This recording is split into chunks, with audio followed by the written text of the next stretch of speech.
তো আজকের পুজোর শপিং এর পার্ট 2 টা তোমাদের সাথে শেয়ার করব। এই যে দুটো শার্ট দেখতে পাচ্ছ, এটা আমার হাসব্যান্ড নিয়েছে রেবন থেকে। কালারটা কেমন হয়েছে তোমরা অবশ্যই জানিও। আর এই যে শার্টটা দেখতে পাচ্ছ, এটা রাধেশ্যাম থেকে বাবা তোজোর জন্য কিনে দিয়েছে। মানে আমিও ছিলাম সাথে। আর এই যে 3 কোয়ার্টার একটা বারমুডা প্যান্টও নিয়েছি, জাস্ট ওটা ঘরে পরার জন্য। আর এই যে প্যান্টটা দেখতে পাচ্ছ, এটা নিয়েছি আমি, আর এর সাথে নিয়েছি একটা ব্ল্যাক কালারের শার্ট। শার্টটা আমার বেশ পছন্দ হয়েছে। শার্টের কলারটা কিন্তু খুব সুন্দর। দাঁড়াও তোমাদেরকে দেখাই। এই যে দেখো, কলারটা কিন্তু খুবই সুন্দর আর প্রিন্টটাও কিন্তু আমার বেশ পছন্দ হয়েছে। তোমাদের কেমন লাগলো অবশ্যই জানিও। এবারে যেটা দেখাবো সেটা হচ্ছে তোজোর একটা টি-শার্ট। এটা কিন্তু খুব সুন্দর, মানে কালারটা খুব সুন্দর আর কোয়ালিটিটা কিন্তু দারুণ ছিল। এটাও রাধেশ্যাম থেকে বাবা তোজোর জন্য কিনে দিয়েছে। তো এটা আমিই চয়েস করেছি। আমার খুব পছন্দ হয়েছে কালারটা। এটা ওর জন্য নেয়া হয়েছে।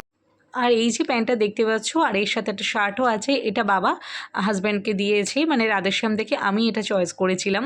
কেমন লাগছে তোমরা অবশ্যই জানিও। আর এটা হচ্ছে তোজোর জিন্স, এটা বাবা ওকে দিয়েছে তোজোকে। আর এই যে সালোয়ারটা দেখতে পাচ্ছ, এটা আমি নিয়েছি বাবার থেকে। কেমন লাগছে তোমরা জানিও। আমার বেশ ভালো লাগলো এটা দেখতে, কালারটা, তাই আমি এটা নিয়েছি। আর এই প্যান্টটা হচ্ছে হাসব্যান্ড নিয়েছে রেমন্ড থেকে।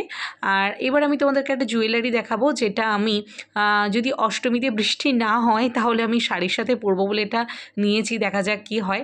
এইরকম নেকলেস আমার অনেক দিন ধরেই কেনার একটা শখ ছিল, তো শাড়ির সাথে আমি ওটা পরবো বলে নিয়েছি। কেমন লাগছে জানিও। আর এই যে তোজো এই যে ব্লু কালারের স্নিকার্সটা নিয়েছে, আর আমি নিয়েছি ইয়েলো কালারের এই শ্যুটা। আর আমার হাজব্যান্ড নিয়েছে হোয়াইট কালার একটা স্নিকার্স।